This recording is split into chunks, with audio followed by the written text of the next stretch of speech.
আমার একটা TikTok idea ছিল, আপনারা সবাই কিন্তু আমাকে টিকটকে চিনেন বেশি।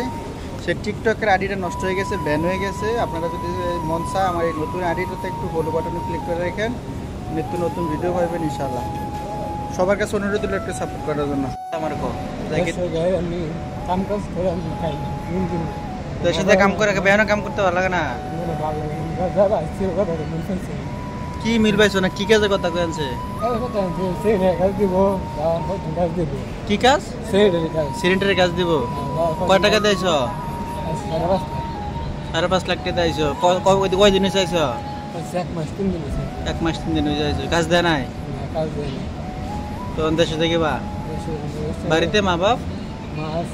বাপ নাই, ভাই বোন? তুমি যে 5.5 লাখ টাকা দিয়ে আইছো, 1 মাস কয়দিন হয়েছে? 3 দিন। তো দেশে যা করবাটা কিতা? কেন কাজ তো অপেক্ষা করো মাসখানেক, দেখো কি হয় না হয়। তুমি যে কোম্পানিতে আছো কোম্পানিটা তো আছে। তারা কাজ দিত না?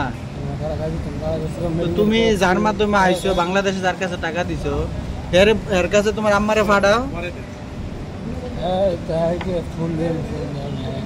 ফোন ধরে না? এর বাড়ি কই? তোমাকে বাড়ি কই?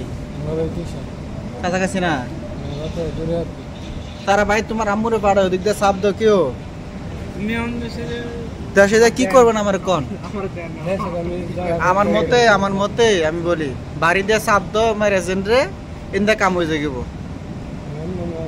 তুমি আর আইসে 1-1.5 মাস হয়েছে, তোমার অনেকগুলো টাকা দিয়ে আইসো, 5.5 লাখ টাকা দিয়ে, আবার 60-70 হাজার টাকা খরচ জাগিতে দেখিবা।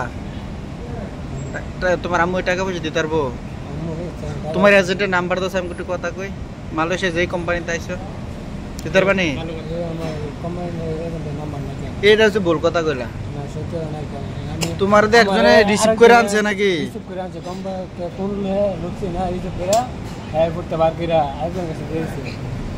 যার কাছে দিয়ে গেছে তুমি তার দায়িত্বে আছো নাকি? হ্যাঁ, আমাদের রাখছে কাম কাজ বলছে। কাম কাজ পয়সা হইলে আমরা তোমাকে দিয়ে দেবো।